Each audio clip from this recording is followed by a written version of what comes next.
أعوذ بالله من الشيطان الرجيم بسم الله الرحمن الرحيم ومنهم من يستمع إليك وجعلنا على قلوبهم أكنة أن يفقهوه وفي آذانهم وقرا وإن يروا كل آية لا يؤمنوا بها حتى إذا جاءوك يجادلونك يقول الذين كفروا إن هذا إلا أساطير الأولين وهم ينهون عنه وينأون عنه وَإِن يُهْلِكُونَ إِلَّا أَنفُسَهُمْ وَمَا يَشْعُرُونَ صدق اللہ العظیم۔ گزشتہ آیات میں مشرکین کا ایک حال بیان کیا گیا تھا۔ اس آیت میں مشرک اور کافر لوگ جو قرآن مجید سے نفع حاصل نہیں کرنا چاہتے تھے، ان کا اللہ تعالیٰ نے ذکر فرمایا۔ وَمِنْهُمْ مَن يَسْتَمِعُ إِلَيْكَ، ان کافروں میں سے بعض وہ بھی ہیں جو آپ کی طرف کان لگاتے ہیں، یعنی بات کو بڑا توجہ سے سنتے ہیں۔ اگلا بندہ یہ سمجھتا ہے کہ یہ جو اتنی توجہ سے سن رہے ہیں یہ نفع حاصل کرنے کے لیے سن۔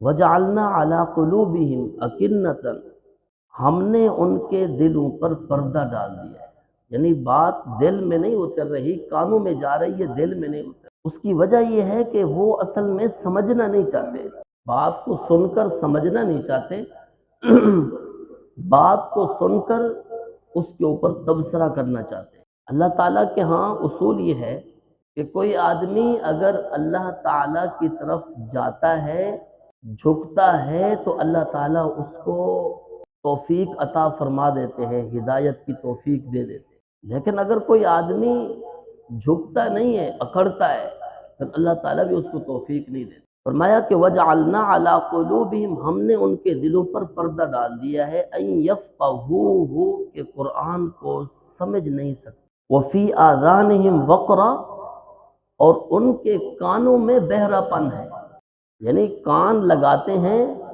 بات کانوں تک جاتی ہے، کانوں سے آگے نہیں جاتی۔ وَإِن يَرَوْا كُلَّ آيَةٍ لَا يُؤْمِنُوا بِهَا، اگر وہ ساری نشانیاں دیکھ بھی لیں تب بھی ایمان نہیں ہے۔ ابھی اللہ تعالیٰ فرما رہے ہیں، یعنی کوئی یہ نہ سمجھے کہ اللہ تعالیٰ نے ان کو سمجھنے کی توفیق کیوں نہیں دی، اس وجہ سے نہیں دی کہ وہ سمجھنا ہی نہیں چاہتے۔ فرمایا کہ اگر ساری نشانیاں، سارے معجزات بھی دیکھ لے تب بھی ایمان نہیں لے، یہ حالت ہے۔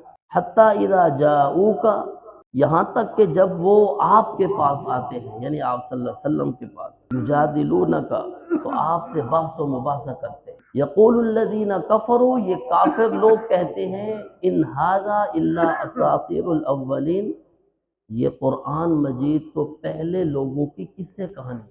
اب یہ قرآن مجید پر اتنا بڑا بہتان اور اتنا بڑا جھوٹ کیوں بولا؟ اس وجہ سے کہ آپ سے پہلے باتیں سنی، سن کر تبصرہ یہ کیا، یہ تو پہلے لوگوں کی قصے کہانی ہے۔ قرآن مجید کے اندر تو واقعات ہیں، قرآن مجید میں واقعات، پہلی قوموں کے واقعات، یہ ہماری عبرت کے لیے ہیں، ہمیں سمجھانے کے لیے ہیں، ہمیں بتلانے کے لیے، اس سے انسان اللہ تعالیٰ کے خوف میں آ جائے، انسان عبرت حاصل کرے، اس کے لیے۔ اس لیے نہیں ہے کہ آدمی بس یہ کہہ دے جی یہ تو پہلے لوگوں کی قصے کہانی۔ وَهُمْ يَنْهَوْنَ عَنْهُ، ایک تو وہ لوگوں کو اس سے روکتے ہیں، یہ کافر لوگ جو تھے لوگوں کو جا کر یہی کہتے تھے قرآن مجید نہیں سننا، قرآن مجید کے اندر تو قصے کہانیاں بیان کی گئی ہیں، وہ قصے کہانیاں تمہیں ہم سناتے ہیں، یعنی اپنے لوگوں کی قصے کہانیاں قرآن مجید کے مقابلے میں لے آتے ہیں، اور قرآن مجید کے مقابلے میں لے آ کر لوگوں کو گمراہ کرتے ہیں۔ وَيَنْأَوْنَ عَنْهُ، اور وہ خود بھی اس سے رکے رہتے تھے، اس پر عمل نہیں کرتے تھے۔ وَإِن يُهْلِكُونَ إِلَّا أَنفُسَهُمْ وَمَا يَشْعُرُونَ، اللہ تعالیٰ فرما رہے ہیں یہ اپنے آپ کو ہلاک کر رہے تھے اور ان کو پتہ ہی نہیں تھا۔ اب جو آدمی راہ راست پر نہ ہو، سیدھے راستے پر نہ ہو، قرآن مجید کے مطابق زندگی نہ گزارے، قرآن مجید کے احکامات پر عمل نہیں کرے، اور وہ اپنے آپ کو یہ سمجھے کہ میں تو بالکل صحیح زندگی گزار رہا ہوں، وہ صحیح زندگی نہیں ہے، حقیقت کے اندر ہلاکت کی طرف جا، ظاہری طور پر تو اس کو بڑا کچھ نظر آ رہا ہے کہ مجھے باتیں کرنی بھی بہت آتی ہیں، مجھے تبصرے کرنے بھی بہت آتے ہیں، میرے پاس نالج بھی بہت ہے، تو ان چیزوں کے اوپر گھمنڈ ہو اور ان چیزوں کے اوپر اعتماد کر کے وہ آگے بڑھ رہا ہو، عمل نہیں کرے، تو وہ آدمی گمراہی کی طرف جا رہا ہے، وہ جہنم کے راستے کی طرف جا رہا ہے۔ وما یشعرون، اور ان کو پتہ ہی نہیں۔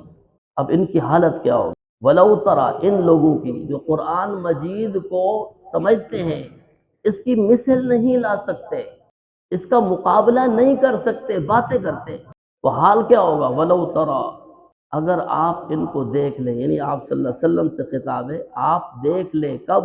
قیامت والے دن۔ اذ وقفوا علی النار، جب ان کو آگ پر کھڑا کیا جائے گا، آپ اگر ان کا یہ منظر دیکھ لیں تو یہ کہہ رہے ہوں گے فقالوا یا لیتنا، ہے افسوس، کاش کہ ہم کو واپس لوٹایا جاتا، یعنی وہاں جا کر یہ کہیں گے ہمیں دوبارہ یا اللہ واپس لوٹا دیا جائے، ہم دوبارہ جا کر قرآن مجید کی تصدیق کریں گے، عمل کریں گے۔ تو اللہ تعالیٰ فرما رہے ہیں وَلَا نُكَذِّبَ بِآيَاتِ رَبِّنَا، ہم اپنے رب کی آیات کو نہیں جھٹلائیں گے، وَنَكُونَ مِنَ الْمُؤْمِنِينَ، اور ہم ایمان لے آنے والے میں سے ہوں گے۔ یہ وہاں جا کر تمنا کریں گے، لیکن ان کی تمنا پوری نہیں ہوگی۔ وجہ اس کی کیا ہے؟ وجہ اس کی یہ ہے کہ یہ خالی تمنا کریں گے آگ سے بچنے کے لیے۔ اللہ تعالیٰ فرماتے ہیں کہ اگر ہم لوٹا بھی دیں بالفرض، تب بھی جا کر یہاں آ کر جھٹلائیں گے۔ یعنی جو دل کے اندر اور من کے اندر بات آ گئی ہے، جو عقیدہ بن گیا ہے، اسی عقیدے پر ہے، فقط وقتی طور پر اس عذاب سے بچنے کے لیے باتیں کر۔ بل بدالہم، بلکہ ان کے لیے وہ بات زہر ہو بھی جائے جو یہ اس سے پہلے چھپاتے تھے، یعنی حقیقت تو یہ تھی کہ آخرت آئے گی، لیکن یہ آخرت کو چھپاتے تھے۔ اور اگر ان کو لٹا بھی دیا جائے تب بھی جا کر جن چیزوں سے روک دیا گیا ہے وہی کریں گے۔ کیوں؟ انہم لکاذبون، یہ جھوٹے ہیں۔ یہی وجہ ہے کہ جو آدمی جس عقیدے پر مرے گا اسی عقیدے پر اٹھے گا۔ اب ایک آدمی کافر ہے، کفر کے عقیدے پر مرا ہے، تو قیامت والے دن اسی کفر کے عقیدے پر اٹھے گا اور ہمیشہ کے لیے وہ کفر میں رہے گا۔ اب کوئی آدمی کہے کہ دنیا میں تو اس نے 50 سال کی زندگی گزاری، 50 سال کفر کیا ہے، اور آخرت میں ہمیشہ کی زندگی میں کافر رہے گا، آخرت میں بھی 50 سال اس کا کفر کا ہونا چاہیے۔ تو اس کا جواب یہی ہے کہ جس عقیدے پر مرا ہے اصل میں اسی عقیدے پر ہمیشہ کے لیے وہ رہنا چاہتا تھا۔ یہ علیحدہ بات ہے کہ اس کو موت آ گئی، تو جس عقیدے پر وہ مرا اسی عقیدے پر وہ ہمیشہ رہنا چاہتا تھا، اس وجہ سے اس کو سزا ہمیشہ کے لیے قیامت والے دن۔ اس وجہ سے دنیا میں آدمی جو بات کرے پہلے اس میں سوچے، جس کام کے اوپر لگا ہوا ہے پہلے سوچے کہ میں صحیح کام پر لگا ہوا ہوں یا غلط کام پر لگا ہوں، میں صحیح عقیدے پر لگا ہوا ہوں یا غلط عقیدے پر لگا ہوں۔